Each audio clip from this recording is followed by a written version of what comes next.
말씀은 갈라디아서 3장 15절부터 18절까지 보겠습니다.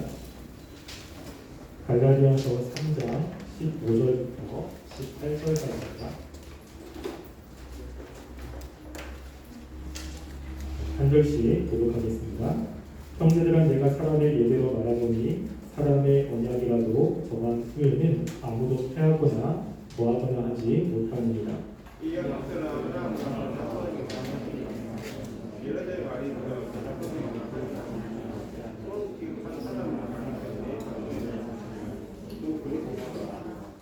내가 이것을 말하노니 하나님께서 미리 정하신 언약을 430년 후에 생긴 율법이 폐기하지 못하고 그 약속을 헛되게 하지 못하리라.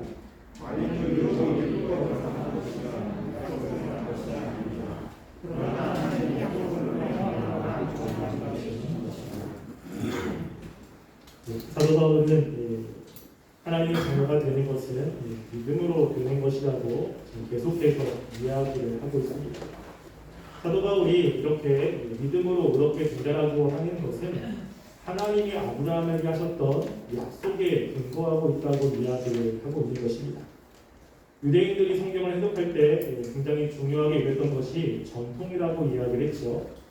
그런데 사도 바울은 하나님을 믿을 때 중요한 것은 전통보다 하나님이 약속하신 약속의 근거에서 하나님을 믿는 것이 중요함을 이야기를 하고 있는 것입니다. 그래서 하나님께서 아브라함에게 어떤 약속을 하셨는지를 지금 오늘 말씀을 통해서 이야기를 하고 있는 것입니다. 15절 말씀은 우리가 일상생활에서 일어나는 그러한 신뢰를 들어서 이야기를 합니다. 즉 사람이 약속을 한 이후에 둘 중에 한 사람이 그 약속을 임의적으로 바꿀 수 없다는 것입니다. 만약에 바꾸게 되면 여기서 법정적인 문제가 생기기 시작합니다. 그것처럼 하나님께서 아브라함에게 하셨던 그 약속도 430년 후에 주어졌던 율법이 폐할 수가 없다는 것입니다. 하나님께서 그 약속을 바꾸셨지 않기 때문에 나중에 주었던 그 언약들, 그 율법들이 하나님이 처음에 하셨던 약속을 폐하거나 바꿀 수 없음을 이야기를 하면서 사도 바울이 믿고 있는 것은 그 약속에 근거한 것이라고 이야기를 하고 있습니다. 지금 여기서 이 바울이 굉장히 중요하게 이야기하는 단어가 무엇입니까? 바로 약속이라고 하는 겁니다. 또 그 약속이 16절에 한 번, 17절에 한 번, 18절에 두 번. 그러니까 매 절마다 계속해서 이 약속, 언약이라는 이야기를 계속하고 있습니다. 그 뒤에도 보시면 21절에도 약속이 나오고요. 그리고 22절에도 약속이 나옵니다. 지금 사도 바울이 굉장히 중요하게 여기고 있는 것이 바로 하나님의 약속이라고 하는 것입니다. 따라서 우리가 성경을 해석할 때 그리고 성경 말씀을 볼 때 하나님이 하셨던 약속이 무엇인지 이것을 잊어버리면 안 된다는 겁니다. 그 약속을 배제하고 우리가 말씀을 해석하게 되면 그 말씀을 잘못되게 해석할 위험성이 굉장히 많습니다. 그리고 하나님께서 이 세상을 다스리실 때 하나님이 전지전능하시고 그리고 창조주이긴 하시지만 하나님이 그때그때마다 즉흥적으로 사람을 다스리지 않습니다. 하나님이 그때그때마다 마음대로 다스리지 않으시고 사람들에게 하셨던 그 약속을 기반으로 하나님도 그 사람들을 통치하시고 다스리게 됩니다.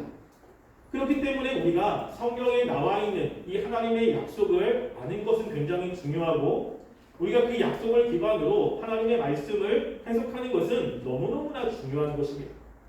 지금 여기서 이 사도 바울이 이야기한 이 약속은 단지 아브라함 약속만 이야기를 하고 있는 것입니다. 그런데 우리가 성경에 보면 총 하나님이 사람들에게 하신 약속이 7가지 약속이 있습니다. 혹시 7가지 약속이 어떤 것인지 혹시 아십니까? 알고 있는 약속이 무엇이 있습니까? 그 7가지 뭐가 있죠? 네, 무지개, 그렇죠? 자, 7가지 약속이 굉장히 중요한 거예요. 우리가 그것을 기준으로 이 하나님께서 어떻게 다스리고 있는지를 봐야 되고요. 왜 메시아, 예수님께서 하나님이 약속하신 사람인지 그것은 하나님이 하신 약속의 기준으로 해서 우리가 봐야 그것들을 이해할 수 있습니다. 그리고 우리가 사도 바울이 지금 쭉 이승층에서 이야기를 하면서 지난주에 살펴보지 않았지만 3장 14절 마지막에 보면요. 이는 그리스도 예수 안에서 아브라함의 복이 이방인에게 미치게 하고 또 우리로 하여금 믿음으로 말미암아 성령의 약속을 받게 하게 하심이라 라고 이야기하잖아요. 성령도 뭐와 관련돼 있습니까? 약속과 관련돼 있어요. 실제로 하나님께서 아브라함에게 하신 그 약속이 흘러서 그 예수님이 하셨던 그 언약과 관련돼 있고 결국에는 이 성령과 연결되어 있음을 우리는 성경을 통해서 볼 수 있습니다. 근데 우리가 이 시간에는 살펴볼 것은 뭐냐면요. 그러면 성경의 하나님이 사람들에게 하셨던 약속이 과연 어떤 것인지를 한번 살펴보려고 합니다. 그래서 왜 지금 여기서 이야기한 사도 바울이 하나님이 아브라함에게 하신 약속이 430년 후에 있었던 그 율법이 그 약속을 폐할 수 없는지 그 이유가 어떤 것인지를 그 약속을 살펴보면서 함께 살펴보려고 합니다. 아까 얘기했듯이 성경에 나오는 약속은요 총 7가지 약속이 있습니다. 근데 그 7가지인데 크게 나누어서 2가지로 이렇게 또 분류할 수 있습니다.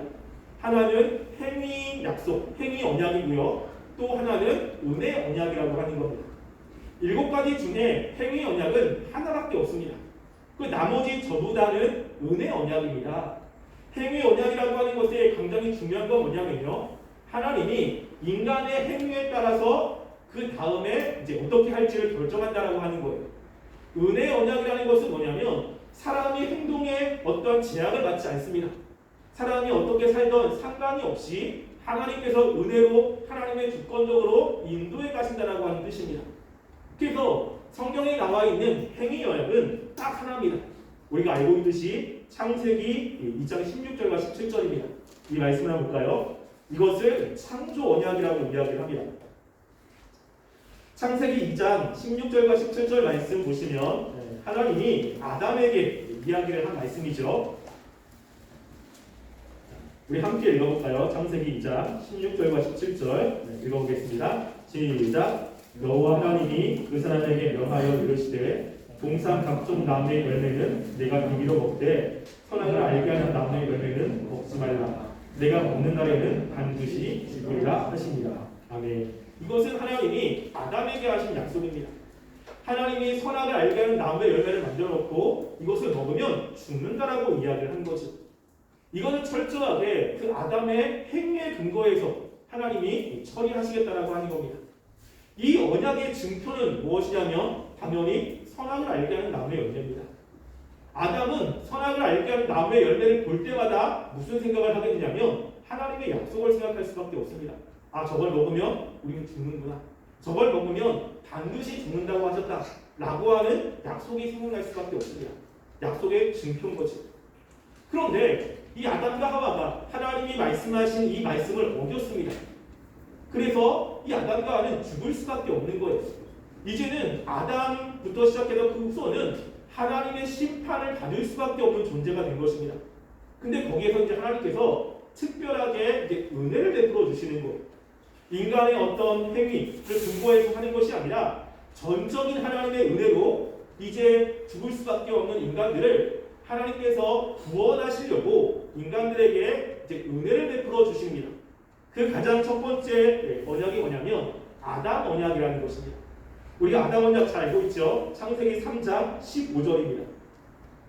자, 창세기 3장 15절 말씀 함께 읽어보겠습니다. 읽겠습니다. 시작. 내가 너로 여자와 원수가 되게 하고. 창세기 3장 15절입니다.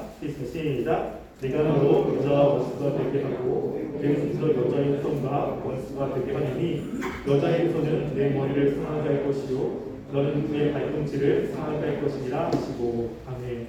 여기서 보면 하나님께서 죄를 지은 다음에 이제 말씀을 하고 있는 것이죠. 그 여기서 처음으로 여자의 후손에 관해서 이야기합니다.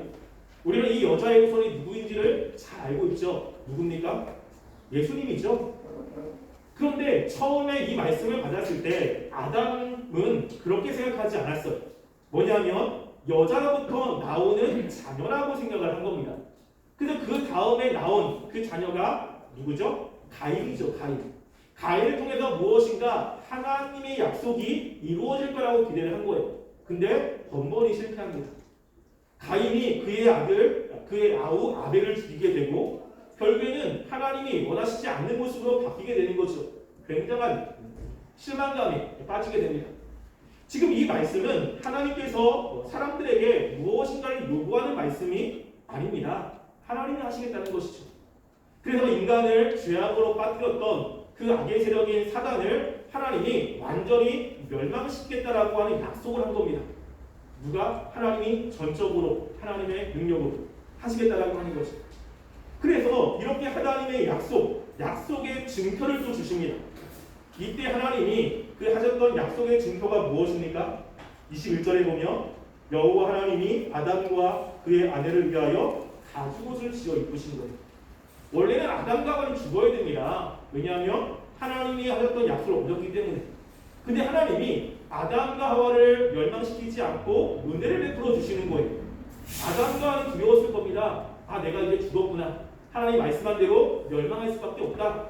근데 하나님이 약속을 하고 나서 약속의 증표로 가죽옷을 입혀주는 거예요. 가죽옷을 보면서 아담과 하와는 하나님이 하셨던 그 약속을 또 기억하는 겁니다. 아, 하나님이 우리를 멸망시키지 않았구나. 하나님이 지금 은혜로 우리들에게 이러한 약속을 주셨구나. 그 이후로는요, 아담은 끊임없이 여자의 후손을 기다립니다. 계속해서. 그래서 이 아담의 그 자녀들의 이름을 보면 계속해서 그 여자의 후손을 기다렸다라고 하는 것들을 이름을 통해서 알 수 있어요. 그러다가 인간이 점점점 타락을 하게 됩니다. 타락을 하면서 하나님께서 이 세상에 있는 사람들을 보니까 전부 다 죄악으로 충만해진 거예요. 그냥 죄가 완전히 관영한 겁니다. 하나님이 더 이상 볼 수가 없는 것이죠. 여러분, 하나님께서 이 세상을 멸하실 때 나타나는 현상이 바로 이런 것입니다. 뭐냐면요, 하나님이 악을 더 이상 볼 수 없을 정도로 악이 관영해집니다. 그러면 멸망당하는 거예요. 노아 때도 그랬고, 하나님이 가나안 땅에 있는 그 사람들을 멸망시킬 때도 하나님이 볼 때 더 이상 그들의 죄악을 볼 수가 없는 것입니다. 그래서 이스라엘 백성들에게는 구원을, 가나안 사람들에게는 멸망을 주시기 위해 하나님이 이스라엘 백성들을 그곳으로 출애굽시킨 거죠. 그렇게 멸망시키는데 그 중에 살아난 사람이 있습니다. 누구죠? 노아죠. 그래서 노아에게 또 은혜를, 언약을 주시는 거예요. 그게 바로 노아 언약입니다. 노아 언약은 창세기 8장 20절부터 22절에 나와 있습니다. 자, 한번 읽어볼까요? 창세기 8장 20절부터 22절 말씀입니다. 함께 읽어보겠습니다. 시작. 노아가 여호와께 제단을 쌓고 모든 정결한 짐승과 모든 정결한 새 중에서 제물을 취하여 번제로 제단을 들었더니 여호와께서 그 향기를 받으시고 그 중심에 이르시되 내가 다시는 사람으로 말미암아 땅을 저주하지 아니하리니 이는 사람의 마음이 계획하는 바가 어려서부터 약함이라. 내가 전에 한 것 같이 모든 생물을 다시 멸하지 아니하리니 땅이 있을 동안에는 심음과 거둠과 추위와 더위와 여름과 겨울과 낮과 밤이 쉬지 아니하리라. 아멘. 지금 하나님께서 노아의 가족들만 이렇게 살게 하셨습니다. 근데 걱정이 또 되는 거예요. 왜냐하면 인간이 또 어떻게 타락할지 모르는 것입니다. 근데 하나님께서 이 노아에게 약속한 거예요.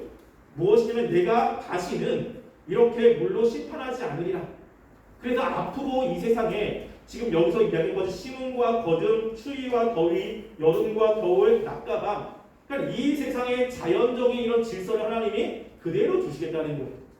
이제는 더 이상 이 물로 심판하는 것처럼 자연을 그리고 사람들을 멸하시지 않겠다라고 하는 이 약속을 한 것입니다. 근데 여기서도 노아에게 어떠한 행위를 요구하지 않습니다. 무엇이죠? 전적인 하나님의 은혜예요. 하나님이 그렇게 하시겠다라고 이야기하는 겁니다. 근데 비가 올 때마다 걱정이 되시죠. 그러니까 하나님의 약속을 생각날 만한 증표를 또 보여주시는 겁니다. 그게 무엇이죠? 무지개라고 하는 거예요. 그 무지개를 보면서 이 노아 시대 사람들은 하나님의 약속을 생각하는 거예요. 비가 막 오면 하나님이 또 우리를 심판하시는 것이 아닌가? 이렇게 물이 점점 차오르면 두려움이 생기지만 이 무지개가 딱 나오면 그걸 통해서 하나님이 우리에게 그런 약속을 하셨지. 그러면서 그 하나님을 믿게끔 하기 위해서 이 무지개라고 하는 증표를 주신 것입니다. 여기서도 하나님의 은혜 언약이죠. 그래서 여기까지는 이제 노아와 그 자연 모든 만물과 관련되어서 이제 언약을 체결한 것입니다. 근데 그러다가 하나님이 독특하게 이제 언약을 다시 체결하는 때가 오게 됩니다. 그때가 언제냐면 이제 바울이 이야기한 아브라함 언약인 거예요. 점점점 사람들이 살아가는데 사람들이 점점점 악해지고 있는 것입니다. 그냥 뒀다가는 이 세상은 노아 때처럼 악할 수밖에 없는 거예요. 그러니까 하나님이 특별하게 이제는 하나님의 백성들을 직접 선택하시고 그들에게 역사하시기로 결정을 하신 겁니다. 그래서 그 사람 가운데 누구를 선택했냐면 아브라함을 선택한 거죠. 그래서 하나님이 아브라함에게 이제 언약을 주십니다. 잘 알고 있듯이 창세기 12장 1절부터 3절 말씀입니다. 자, 우리 창세기 12장 1절부터 3절 말씀을 볼까요? 창세기 12장 1절부터 3절 말씀 함께 읽어보겠습니다. 읽겠습니다. 시작. 여호와께서 아브라함에게 이르시되 너는 너의 고향과 친척과 아버지의 집을 떠나 내가 내게 보여줄 땅으로 가라. 내가 너로 큰 민족을 이루고 내게 복을 주어 내 이름을 창대하게 하리니 너는 복이 될지라. 너를 축복하는 자에게는 내가 복을 내리고 너를 저주하는 자에게는 내가 저주하리니 땅의 모든 족속이 너로 말미암아 복을 받을 것입니다 하신지라. 아멘. 여기도 아브라함이 하는 것은 아무것도 없습니다. 하나님이 아브라함을 선택한 거예요. 그리고 축복을 한 거죠. 하나님이 아브라함에게 축복하신 축복은 크게 두 가지입니다. 하나는 자녀의 축복이고요. 또 하나는 땅의 축복입니다. 그래서 하나님께서 아브라함의 자손들이 점점점 번성하게 할 것이고, 그리고 하나님이 지시한 그 땅에서 살게 한다는 것이죠. 그리고 아브라함에게 있어서 주권은 하나님에게 있습니다. 주권은 하나님, 그리고 땅이 있고 아브라함의 자녀들, 백성이 있습니다. 무엇을 이야기하는 것이죠? 하나님의 나라를 지금 이야기하는 것입니다. 하나님이 이제는 아브라함을 통해서, 아브라함의 자손을 통해서 하나님이 통치하시는 하나님의 나라를 이루겠다라고 이야기를 하는 거예요. 근데 아직까지는 자녀가 별로 없잖아요. 그러니까 하나님께서 이것을 이루기 위해서 이제 작업을 하시고 있는 것입니다. 그래서 하나님께서는 지금 이 약속도 하나님이 하시는 겁니다. 근데 하나님께서 이 약속에 대한 증거로 또 무엇을 주시지? 아브라함께는 이제 할례를 주시는 거예요. 할례. 왜냐하면 자손과 관련이 있기 때문에 이 자손과 관련되어 있는 그 남자의 성기에 할례를 통해서 그걸 보면서 계속 하나님의 약속을 생각하는 겁니다. 그래서 하나님이 하실 그것들을 믿게끔 하나님이 할례라고 하는 징표를 주신 거예요. 점점점 하나님께서 아브라함과 함께합니다. 이스라엘 백성들이 이제 애굽으로 내려가죠. 애굽으로 내려간 이유는 딱 하나입니다. 뭐냐면요, 하나님이 아브라함에게 주셨던 약속 가운데 하나인 자녀들이 번성해야 되는 거예요. 그런데 자녀가 번성하려면 정말로 중요한 게 있습니다. 뭐냐면요, 전쟁으로 사람들이 죽으면 안 돼요. 그리고 자녀가 번성하려면 먹고 사는 그 음식이 풍부해야 됩니다. 근데 하나님이 약속하신 가나안 땅은 그렇게 풍성한 그런 작물이 나는 곳은 아니에요. 기근도 있고. 그러니까 하나님께서 아브라함의 자손을 점점점 불리기 위해서 보낸 곳이 어디냐면요, 그 당시에 전쟁도 별로 없고 그리고 먹을 것도 풍부한 애굽으로 보낸 것입니다. 애굽에서 그 거의 400년 동안 있으면서 70명이 거의 300만 명 되지 않습니까? 학자들은 한 가정에 자녀를 낳을 때 24명 정도가 낳아야 그렇게 400년 만에 이렇게 300만 명이 될 수 있다고 이야기합니다. 하나님께서 아브라함에게 하셨던 약속을 이루기 위해서 이스라엘 백성들을 그 가나안 땅에서, 아니 애굽에서 출애굽시키죠. 그리고 난 다음에 한 언약이 무엇입니까? 모세를 통한 모세 언약이 나오는 거예요. 모세 언약을 할 때 하나님이 모세 언약을 왜 하셨냐면 아브라함에게 하신 약속을 이루기 위해서 하신 거예요. 단지 그냥 아브라함 약속 빼고 그냥 모세와 한 것이 아니라 하나님이 아브라함의 어떤 약속을 기억하셔서 모세를 찾아오시고 이스라엘 백성들을 돌보셔서 하나님이 그 약속을 이루시기 위해서 모세를 이끌고 가나안 땅, 하나님이 약속하신 그 땅으로 가게 되는 것입니다. 그때 하나님께서 모세를 통해서 이제 약속을 하게 됩니다. 그 약속이 뭐냐면 출애굽기 19장부터 24장까지 전체 내용입니다. 이거는 그 당시에 있었던 그 언약, 약속을 하는 형식에 따라서 하나님께서 이스라엘 백성과 약속을 하는 거예요. 근데 이번 약속은 조금 다릅니다. 뭐냐면요, 하나님 일방적으로 하는 것이 아니라 이스라엘 백성들에게 설득을 하기 시작합니다. 그래서 하나님과 이스라엘 백성들의 그 약속에 그 중재자 역할을 누가 하냐면 모세가 하는 거예요. 모세가. 그래서 우리가 이제 19절 말씀을 한번 볼까요? 19절 말씀 보면요, 19절 3절에 보면, 자, 모세가 하나님 앞에 올라가니 여호와께서 산에서 그를 불러 말씀하시되 너는 이스라엘 야곱의 집에 말하고 이스라엘 자손에게 얘기해라 라고 해서 모세가 하나님을 불러서 하나님께서 그동안 이스라엘 백성에게 어떻게 했는지를 다 이야기합니다. 그걸 듣고 7절 보면요, 모세가 내려와서 백성의 장로들을 불러 여호와께서 자기 명하신 그 모든 말씀을 그들 앞에 진술합니다. 하나님의 말씀을 내려와서 백성들에게 이야기를 하죠. 그 백성이 하나님의 말씀을 듣고 나서 8절에 보면 일제히 응답하시기를 우리가 여호와의 말씀대로 하겠다, 우리가 하나님만 섬기겠다 라고 이야기하니까 모세가 또 하나님께 가지고 그 말씀을 올라갑니다. 8절 하지 보면 모세가 백성의 말을 여호와께 전하네. 그러니까 여호와께서 백성의 말을 듣고 난 다음에 또 모세에게 뭐라고 쭉 이야기를 합니다.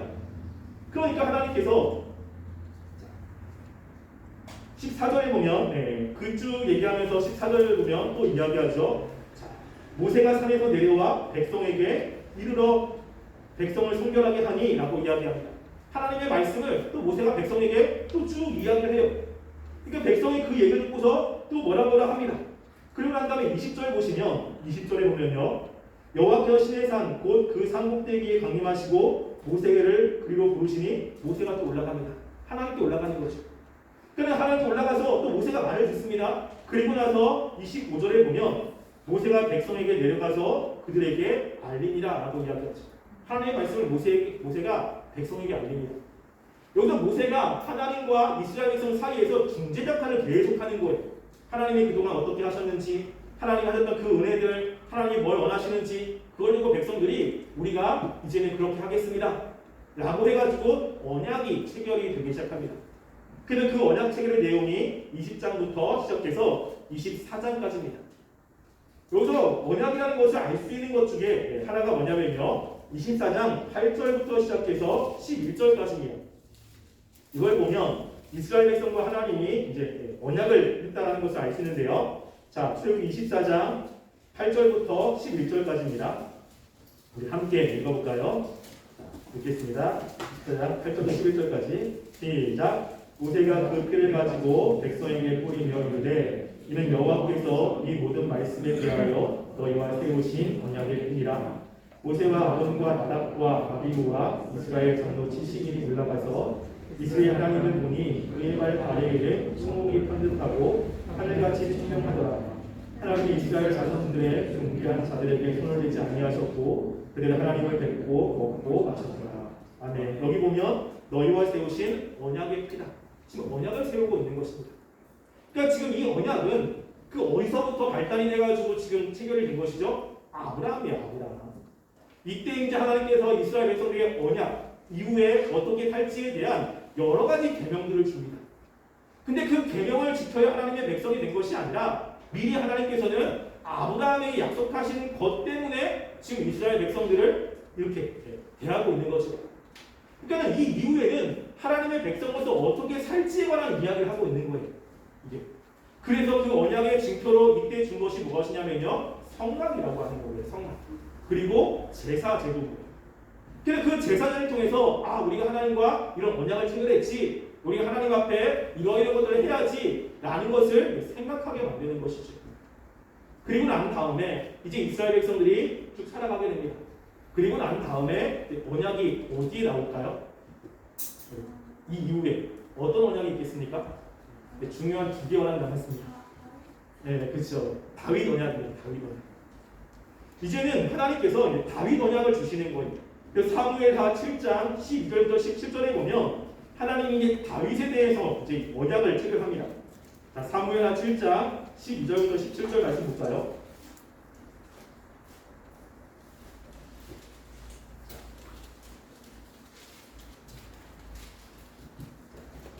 다윗이 하나님 앞에 이제 하나님의 성전을 지으려고 했지만 하나님도 다윗이 피를 너무 많이 흘려서 그것을 하지 못하도록 했습니다. 대신에 하나님이 다윗에게 언약을 주셨죠. 자, 사무엘하 7장 12절부터 17절까지 우리 한 절씩 교독하겠습니다. 내 후관이처럼 내 조상들과 함께 누울 때에 내가 내 몸에서 나의 내실을 내 뒤에 세워 그의 나라를 견고하게 하리라. 그는 내 이름을 위하여 영광을 거두시고 나는 그에게 아버지가 되고 그는 내게 아들이 되리니 그가 만일 죄를 범하면 내가 사람의 뇌와 인생의 책찍으로 징계하려니와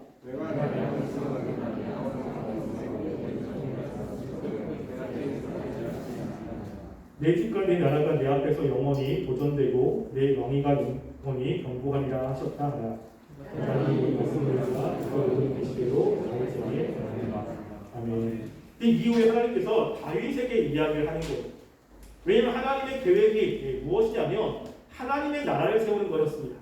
아브라함의 후손을 통해서 하나님이 주시려고 하는 그 땅에서 한 민족을 이루고 그 민족이 하나님을 섬기는 나라가 하나님이 아브라함에게 하셨던 약속인 겁니다. 그래서 지금 하나님께서 이제 다윗을 통해서 뭐냐면 네 뒤에 나오는 그 자녀를 통해서 영원한 나라, 멸망하지 않는 나라를 주시겠다는 거예요. 이게 하나님이 아브라함에게 주신 약속의 성취잖아요. 그러니까 이스라엘 백성이 멸망할 수도 있는 거예요. 주변의 나라를 통해서. 근데 하나님이 다윗에게 야 이제는 네 자녀를 통해서 멸망하지 않는 나라를 주겠다라고 이야기를 하는 것입니다. 근데 이스라엘 백성들이 멸망했습니까? 아니면 영원한 나라가 됐습니까? 멸망을 했죠. 여기서 하나님께서 이제 약속을 하실 때 우리가 하나님의 약속을 두 가지 또는 세 가지의 관점에서 볼 필요가 있습니다. 첫 번째는 뭐냐면요. 그 당시의 배경으로 볼 필요가 있고요. 두 번째는 뭐냐면 하나님이 이것을 통해서 궁극적으로 말씀하고자 하는 것들이 있는 거예요. 그래서 우리가 이 이사야나 이러한 선지자를 보면 하나님의 날에 대한 이야기를 합니다. 근데 그 날은 이스라엘 백성의 멸망을 이야기를 하고 있는 것만이 아니라 또 하나는 뭐냐면요. 마지막 때 하나님이 이 땅을 멸망시킬 것을 두 가지로 암시하고 있어요. 여기도 마찬가지입니다. 다윗의 자손 누구죠? 솔로몬 때 이스라엘 나라는 굉장히 부강했습니다. 그 어느 때보다 강했죠. 그 영원한 나라가 될 거라고 생각을 한 것입니다. 그 뒤에 하나님께서는 계속해서 역사하셔서 다윗의 아들들을 왕위에 오게 하시고 그 나라가 견고하게 서게끔 계속 역사를 하신 거예요. 그러다가 이제 남유다가 멸망하게 되죠.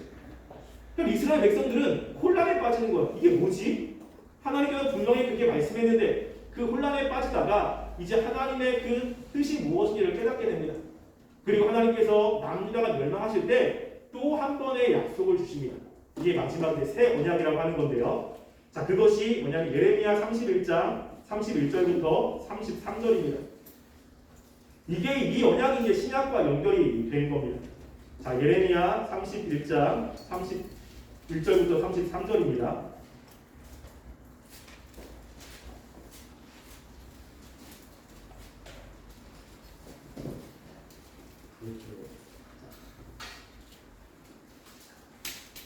예레미야 31장 31절부터 33절 말씀 함께 읽어보겠습니다. 시작.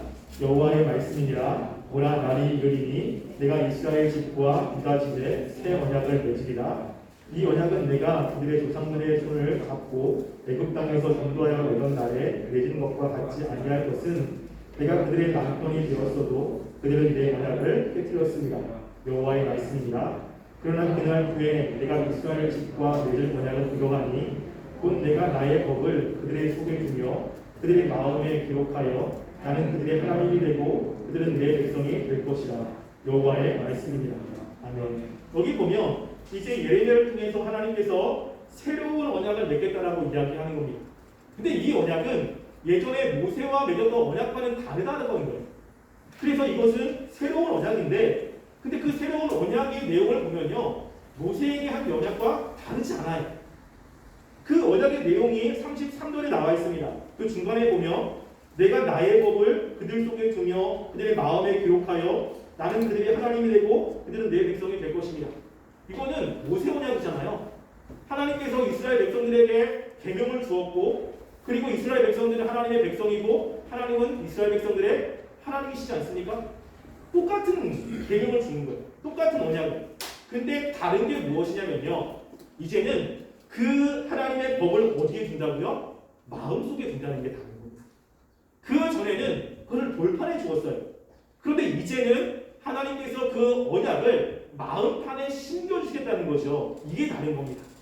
근데 그 마음판에 심겨주는 그것이 어느 때 이루어지냐면 예수님을 통해서 이루어지게 됩니다. 영적인 하나님의 백성들이 되고 마음판에 심겨졌을 때 하나님께서 언약을 줄 때마다 징표를 주잖아요. 그 징표가 뭐냐면 이 성령으로 이제 가게 됩니다. 자, 우리가 누가복음 20장 20절 말씀을 볼까요? 거기 보면 예수님께서 이제 겟세마네 동산에서 제자들과 함께 만찬을 다 하시고 나서 하셨던 말씀입니다. 자, 누가복음 20장 20절 말씀입니다.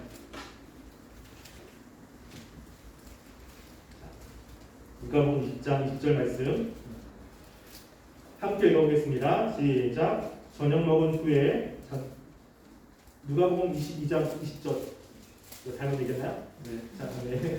죄송합니다. 누가복음 22장 20절입니다. 함께 읽어보겠습니다. 시작. 저먹은 후에 잔도 그만 차려 이르시되 이 잔은 내 피로 세우는 새 언약이니 곧 너희를 위하여 죽는 것이다. 아멘. 지금 하나님께서 예레미야에게 했던 그 약속이 성취되는 것이 뭐냐면 예수님의 피로, 예수님의 죽으심으로 이 약속이 성취가 된다는 거예요. 그래서 예수님의 죽으심으로 이제는 하나님의 그 계명들이 이제 돌로 그리고 문서로 남는 것이 아니라 그 계명들이 어디에 심겨진다고요? 마음판에 심겨진다라고 하는 거예요. 그러면 그 마음판에 그 계명이 심겨졌을 때 중요하게 역할을 하는 분이 누굽니까? 성령님이라고 하는 거예요. 그래서 하나님의 백성들의 마음 가운데 그리스도의 영, 성령님이 내주하시고 그 성령님이 하나님의 말씀이 들려졌을 때 그 말씀들이 깨닫게 되는 일을 성령님이 하시면서 하나님의 백성들이 생겨나기 시작하는 것을 이야기하고 있는 것입니다. 지금 하나님께서는 그 처음부터 이제 그렇죠? 아담 때부터 하나님의 계획들을 차근차근 말씀을 하고 있어요. 그리고 아브라함을 통해서 하나님의 그 뜻이 어떤 것을 알려주고 있습니다. 그 뒤에 나오는 모든 것들은요, 하나님이 아브라함에게 했던 약속들이 이 땅 가운데 성취되는 것들을 하나님이 하나씩 하나씩 알려주면서 이루고 있는 것을 이야기하고 있는 거예요. 사도 바울은 하나님의 자녀가 되는 가장 처음 중요한 것은 하나님의 약속이다. 그 약속을 믿는 거라고 이야기를 하고 있고요.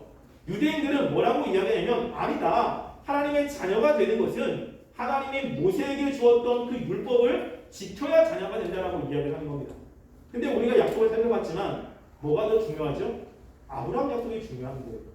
모세에게 주었던 그것은 하나님이 아브라함에게 했던 약속을 성취하는 과정 가운데 한 일부분일 뿐입니다.